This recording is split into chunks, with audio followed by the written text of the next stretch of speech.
Hey there, and welcome. Have you ever just sat back and watched a professional interpreter at work and thought, how on earth do they do that? It's not just about being fluent. It's about memory, speed, and accuracy, all under insane pressure.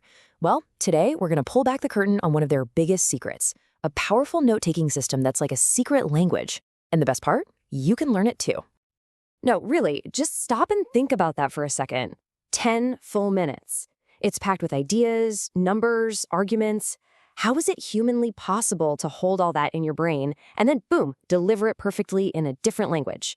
It feels like a superpower, right? Well, here's the secret. It's not about having some kind of superhuman photographic memory. It's about having a system, a really smart, efficient, and logical system that's designed to completely bypass the normal limits of our short-term memory. It's all about capturing the essence of what's being said. And that's the system we're going to tear down and explore today. So think of this as our interpreter's journey. First, we're going to start with the single biggest mindset shift you need to make. Then we'll get into the fun part, building our own secret code using symbols and abbreviations. After that, we'll uncover the hidden grammar that makes it all click. Then we'll see how to connect all the ideas together. And finally, how you can take all of this and make it totally your own. Okay, let's get right into it. This first part is everything. It comes from the legendary interpreter Jean-François Rozan, and it is the absolute core of this entire method. Ready? You do not note the word, you note the idea. I'm telling you, this one shift changes the entire game. Let me show you what I mean. Imagine a speaker says, "There's a very good chance that this will happen." If you just jot down the word chance, you might look back at your notes later and mistakenly think they meant it happened by chance. But if you stop and analyze the idea, what they're really saying is that it's probable. Noting probable is crystal clear. It frees you from the prison of the exact words and lets you express the real meaning. And that's exactly what the great interpreter Jean Herbert was talking about here. This whole system isn't about just collecting a bunch of random facts. It's about capturing the logic, the flow, really the story of the speech. The real magic happens when you note how one idea leads to the next. Okay, so we've got the mindset down. Now we need the tools to actually do it. It's time to build our personal code. This is where we create a special shorthand of abbreviations and symbols, all designed for one thing: maximum speed and crystal clear clarity. For abbreviations, here's a beautifully simple rule. Let's take a word like production. You might be tempted to shorten it to prod. But wait, product and producer could also be prod. That's a recipe for disaster. So here's the trick. Note the beginning and the end of the word. Pron for production, per for producer, proct for product. See? Instantly clear, no confusion possible. Now, for the really cool part, symbols. These are not just random doodles. They're a language, and they have rules.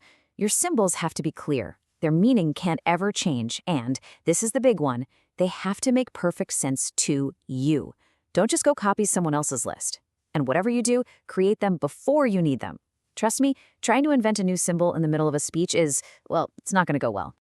And this is what we mean by making your symbols organic. Check this out. A simple square can mean country or nation. But look what happens when we build on it. By adding just a few letters, you can create a whole family of related ideas. National, nationalize, even citizen. It's just so incredibly efficient. And here's another brilliant example of how a basic shape becomes a powerful verb in your new language. An arrow isn't just an arrow. Point it up, and it means increase. Point it down, decrease.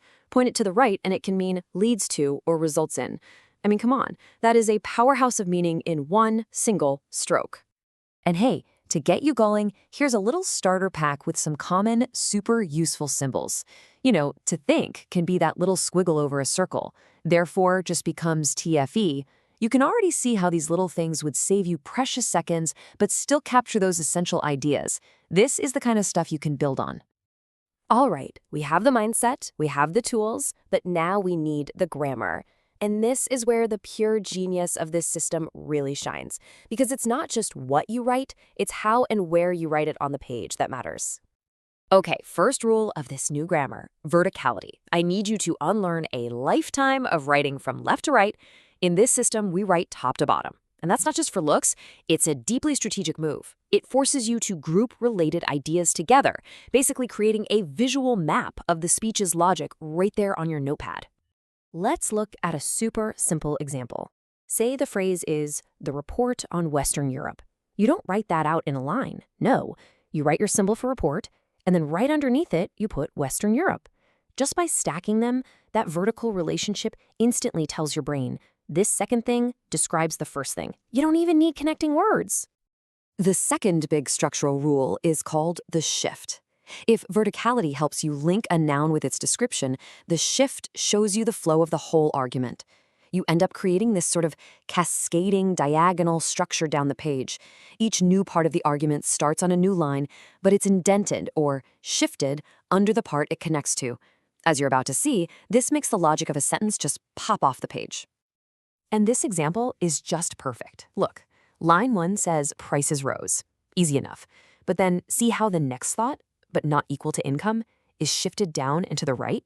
That visual shift just screams contrast. And then the conclusion, so population increased, is shifted again. You can read the entire logical journey of that thought, cause, contrast, and conclusion, just by glancing at the layout. It's incredible. So now we need the glue. A speech isn't just a list of statements, right? It's a web of arguments, conclusions, and opinions. So we need a lightning-fast way to note all those logical links, not to mention crucial things like emphasis and, of course, negation. And this is how simple it is. Although becomes though, therefore just TFE. If you want to show disagreement, you could write your symbol for agree, maybe it's okay, and just put a line through it. Want to add emphasis? An underline. If int G means interesting, an underline makes it very interesting. A double underline, extremely interesting. All that nuance captured with a single flick of the pen. So, we've walked through the mindset, the tools, and the grammar. But here's the final, and honestly the most important piece of the puzzle. You have to remember that this is a framework, not a straitjacket. The whole point is to build a system that is perfectly tailored to your brain and how you think. All right, let's do a quick lightning round recap of the absolute must-knows. Do. Note ideas, not words. Use that vertical space. Create your own symbol set. And look up at your audience. Don't. Do not try to transcribe word for word. Do not write horizontally. And please, do not just memorize somebody else's list of symbols if they don't click for you. So, where do you even start? You start by practicing. Seriously, grab a short speech off the internet, or even just use a bit of this explainer, and just give it a try. Don't worry about being perfect. Your only goal right now is to start training your brain to listen for ideas instead of words, and to just play around with creating a few of your first symbols. Your journey into the secret language starts right there. You know, this isn't just a system for professional interpreters. It's an incredibly powerful tool for students, for journalists, for anyone who needs to listen carefully, understand deeply, and recall complex information accurately. So go ahead, grab a pen and a notebook. My final question for you is, what's your first symbol going to be?